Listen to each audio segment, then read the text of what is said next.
శారీరకంగా పనిచేయాల్సిన అవసరం లేదు. మనం ఆలోచించాల్సింది రాబోయే రోజుల్లో మీరందరూ ఒకటే గుర్తుపెట్టుకోవాలి, కామన్ మ్యాన్కి కూడా గుర్తుండాల్సిన అవసరం ఉంది. ఒకప్పుడు నేను సెల్ ఫోన్ అంటే ఎగతాళి చేశారు, ఇప్పుడు సెల్ ఫోన్ లేకపోతే ఎవరు ఉండలేని పరిస్థితికి వచ్చారు. కానీ సెల్ ఫోన్ కొంతమంది తెలివైన వాళ్ళు బాగా ఉపయోగించుకుంటున్నారు, కొంతమంది సెల్ ఫోన్ ఉన్న దాన్ని ఉపయోగించుకోలేని పరిస్థితికి వస్తున్నాం. టెక్నాలజీని ఉపయోగించుకుంటే చాలా వరకు మనకు ప్రయోజనం ఉంటుంది. ఈ విషయం మీరు గుర్తుపెట్టుకోవాల్సిన అవసరం ఉంది.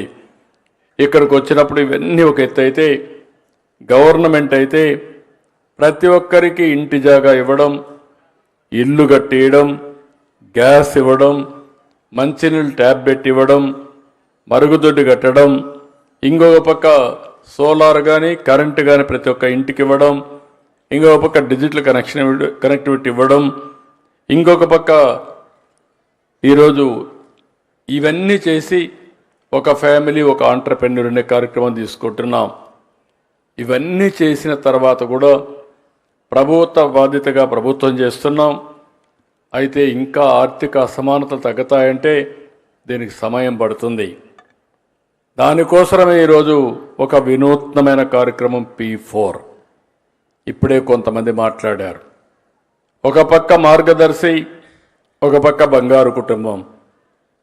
బంగారు కుటుంబం కూడా తక్కువ కాదు. మేము కూడా ఒకప్పుడు పేద కుటుంబాల నుంచే వచ్చాం, మామూలు మధ్యతరగతి కుటుంబాలే, ఒక రైతు కుటుంబం. ఇక్కడుండే వేదిక పైన అందరం కూడా అక్కడి నుంచే వచ్చాం. ఈరోజు బంగారు కుటుంబాలకు మార్గదర్శులు కూడా మొన్నటి వరకు బంగారు కుటుంబాలే.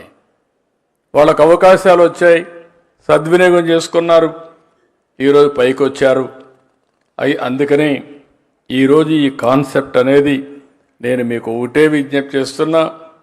2047 స్వర్ణాంధ్రప్రదేశ్ విజన్ డాక్యుమెంట్ తయారు చేశాం. నేను 2000లో విజన్ 2020 తయారు చేస్తే ఆ రోజు సమైక్య ఆంధ్రప్రదేశ్కి చాలామందికి అర్థం కాలేదు. ఆ రోజు నన్ను విమర్శించారు. కానీ ఈరోజు చూస్తే నేను ఆ రోజు ఏం చెప్పానో దానికంటే ఎక్కువే అభివృద్ధి అయ్యే పరిస్థితి వచ్చిందంటే అది విజన్కుండే పవర్ అని చెప్పి నేను మీకు తెలియజేస్తున్నా. 2047 ఎప్పుడో కాదు, మీరు గుర్తుపెట్టుకోవాలి. ఈరోజు 2025కి వచ్చాం, ఇంకొక 22 సంవత్సరాలు. ఈ 22 సంవత్సరాల్లో భారతదేశం నెంబర్ 2 కానీ నెంబర్ 1 తయారయ్యే అవకాశం ఉంది. అందులో ఆంధ్రప్రదేశ్ భారతదేశంలో నాకు ఏమాత్రం అనుమానం లేదు. ఇంత మునిపే మన మిత్రుడు చెప్పినట్టు మళ్ళా మీరంతా వైకుంఠపాడు ఆడితే తప్ప కంటిన్యూగా కన్సిస్టెంట్గా గవర్నమెంట్ ఉంటే 2047కి భారతదేశంలో అగ్ర రాష్ట్రానికి చిరునామాగా ఆంధ్రప్రదేశ్ ఉంటుంది. దీంట్లో అనుమానమే లేదు. అలాంటి దీంట్లో మనం గుర్తుపెట్టుకోవాల్సింది ఆర్థిక అసమానతలు తగ్గించే వ్యవస్థకు రూపకల్పన చేసుకోవాల్సిన అవసరం ఉంది. నేను ఇక్కడ చెప్పే మాట మీరందరూ కూడా గుర్తుపెట్టుకోవాలి.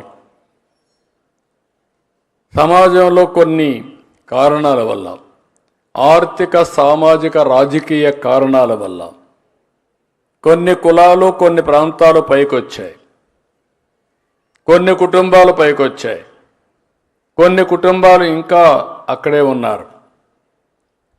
అయితే ఈరోజు మనం కొన్ని ప్రపంచంలో దేశాలు కూడా చూస్తే ఆ రోజు తీసుకున్న ప్రభుత్వ విధానాల వల్ల డిఫరెంట్ కంట్రీస్లో డిఫరెంట్ ఎకనామిక్ సిచ్యువేషన్ ప్రివేల్ అయింది.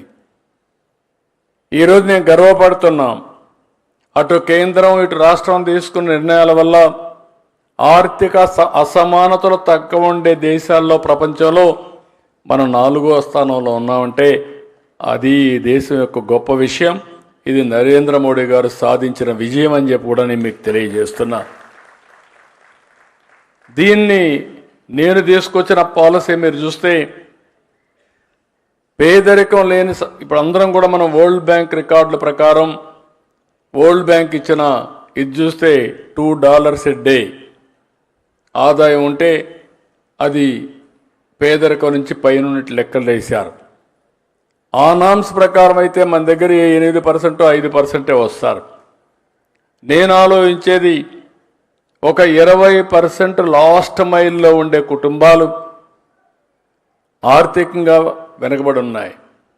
వాళ్ళు ఈరోజు పిల్లల్ని చదివించాలంటే చదివించలేకపోతున్నారు.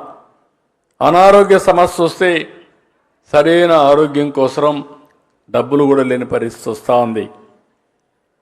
ఈరోజు ఇంకొక పక్క డబ్బులు ఉండే వాళ్ళందరం ఏం తినాలో మనకు తెలియదు. ఒకవేళ ఎక్కువ తింటే కొంతమంది ఎక్కువ కూడా తింటున్నారు. దానివల్ల లేనిపోని సమస్యలు కూడా తెచ్చుకుంటున్నారు. నిన్న కూడా రామ్దేవ్ మాట్లాడుతూ ఉంటే ఒక మాట అన్నాడు, 100 సంవత్సరాల్లో తినవలసిన ఫుడ్ని కానీ ఒక 30 ఏళ్ళు 40 ఏళ్ళు తినేస్తే అక్కడి నుంచి మీకు సమస్యలు వస్తాయని. అది వాస్తవం కూడా. మన బాడీ అంతా కూడా ఏం తినాలి, ఎంత తినాలి, ఎప్పుడు తినాలి, ఇది సైంటిఫిక్గా చేయగలిగితే భగవంతుడు మనకిచ్చిన వయసు 120 ఏళ్ళు మినిమం. మనం అంతా కూడా మిస్యూజ్ చేస్తున్నాం కాబట్టి చాలామంది ఇబ్బందులు పాలవుతున్నారు. దానికి కూడా తొందరలో నేను ఒక ఆరోగ్యం కోసం ఒక బెస్ట్ బిల్ గేట్ ఫౌండేషన్తో వర్కౌట్ చేస్తున్నాం. ప్రివెంటివ్ హెల్త్, క్యూరేటివ్ హెల్త్, అదే మరిగా రియల్ టైం మానిటరింగ్ ఆన్లైన్లో పెట్టి మీ ఆరోగ్య